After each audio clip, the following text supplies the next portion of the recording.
मैं रोती रही, लेकिन बार बार वह करता रहा ये गंदा काम।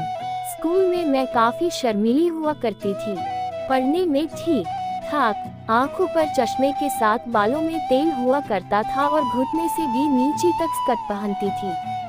पर जैसे ही मैंने 10वीं पास की मेरा चश्मा लेंस में बदल गया, स्कर्ट शॉर्ट हो गई और बाल ट्रिम हो गए। 12वीं तक आते आते मैं स्कूल में काफी पॉपुलर हो चुकी थी। कहने का मतलब है कि मैं एक भद्दी लड़की से खूबसूरत सिंड्रेला बन चुकी थी। बोर्ड का एग्जाम खत्म होने के बाद छुट्टियां बिताने के लिए मैं अपनी कजन के यहाँ चली गई। एक दिन जब हम अपनी गाड़ी से जा रहे थे, तब रोड पर मेरी विंडो के सामने एक गाड़ी का शीशा धीरे धीरे उतरा। उसमें एक लड़का बैठा हुआ था जो लगातार मेरी ओर घूरे जा रहा था। जब अज्ञात नंबर से फोन आया, छुट्टियां खत्म हुई और मेरा रिजल्ट निकला, तभी मुझे एक अज्ञात नंबर से फोन आया। मुझे बताया कि ये लड़का मुझसे कितना प्यार करता है। जैसे जैसे मैं ये शब्द सुन रही थी, मेरे दिमाग में उसी लड़के का चेहरा घूम रहा था जो मुझे उस दिन अपनी गाड़ी के शीशे से घूर रहा था। ये वही लड़का था जो अपनी कैसेनोवा इमेज के लिए जाना जाता है।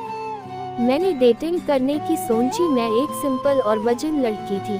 मैंने सोचा कि मुझे इस लड़के के साथ डेटिंग करनी चाहिए और इसे बदलने की कोशिश करनी चाहिए। मुझे उससे प्यार हो गया। हमने मिलना जुलना शुरू कर दिया और यह मुझे अच्छा लगने लगा। मुझे लगा कि इस लड़के के बारे में जो लोग बोलते हैं वो एकदम गलत है। जब उसने पूछा क्या तुम वर्जिन हो, कुछ दिन बीत जाने के बाद इसने मुझसे पूछा क्या तुम वर्जिन हो। मैंने हाँ बोला। उसने कहा मैं नहीं मानता क्योंकि तुम सारी लड़कियां हर वक्त यही बोलती हो। मैंने बोला हाँ। मैंने बोला ठीक है, कोई जरूरत नहीं है भरोसा करने की, शादी के बाद तुम्हें खुद ही पता चल जाएगा। और वो मुस्कुरा दिया। कुछ दिनों के बाद मुझे उसका कॉल आया क्योंकि दूसरे दिन वैलेंटाइंस डे था और वह पूरा दिन मेरे साथ ही बिताना चाहता था। वह इतना ज्यादा एक्साइटेड था कि इस बात से मुझे पूरी रात नींद नहीं आई। दूसरे दिन वैलेंटाइंस डे था। अगली सुबह मैं अच्छी तरह से तैयार हुई, हाथों में कार्ड लिए मैं उसी रोड पर खड़ी थी जहां हमने पहली बार एक दूसरे को देखा था। उसने अपनी कार रोकी, मुझे फूल दिए और मेरे माथे को चूम कर बोला आई लव यू। दोस्त के घर पर एक स्पेशल प्लान बनाया। रास्ते में मैंने उससे पूछा कि हम कहाँ जा रहे हैं। तब उसने कहा कि उसने मेरे लिए अपने दोस्त के घर पर एक स्पेशल प्लान बनाया है। देखते ही देखते हम एक बड़े से बंगले में पहुंचे। मैंने देखा कि दरवाजे से एक लड़का निकला और दोनों ने एक दूसरे को आंख मारी और उस लड़के ने बोला ऑल द बेस्ट भाई, एंजॉय। वह मुझे फूलों से सजे हुए रूम के अंदर ले गया और किस करने लगा। हमने केक काटा। मैं उससे बोलने वाली थी कि मैं उससे बेहद प्यार करती हूँ क्योंकि वह मेरी लाइफ का पहला प्यार है। उसने मेरी जीन्स की बटन खोल दी, लेकिन वह मेरी जीन्स के बटन खोलने में इतना बिजी था कि वह कुछ भी सुनने के लिए तैयार ही नहीं था।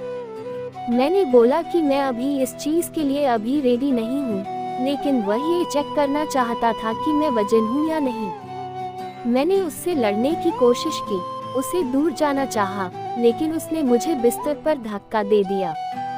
मैं बिस्तर के किनारे पर पड़ी थी और उसने मुझसे वहीं पर बलात्कार किया और उसने कहा wow you really are a virgin. मैं रो रही थी और छोड़ने की जिद कर रही थी, लेकिन वह एक नहीं सुन रहा था। जब उसने मेरा गंदा काम करना बंद कर दिया तब उसने कहा wow you really are a virgin. मैं उठी और इतना रोई कि मेरी आंखों पर लगा मेकअप पूरी तरह से फैल गया। सब कुछ खत्म होने के बाद उसने मुझे उसी जगह पर लाकर छोड़ दिया जहां से उसने मुझे उठाया। उस दिन मैंने अपनी मासूमियत खो दी। मैंने इस दिन की कल्पना कभी नहीं की थी। मैंने शादी कर ली, पर यह क्या हुआ? कुछ सालों के बाद मैंने जिस इंसान से शादी की जिसकी पहले ही शादी हो चुकी थी, लेकिन मेरे से यह बात छुपाई गई। मेरे लिए ये फिर से एक रेप जैसा अनुभव था। इस बार मुझे इमोशनली रेप किया गया था क्योंकि इस बार मैंने खुद को पूरी तरह से इसके हाथों में सौंप दिया था। मेरे से हुआ इमोशनली रेप। मेरा पति मेरी बिना इच्छा के मेरे साथ शारीरिक संबंध बनाया करता था।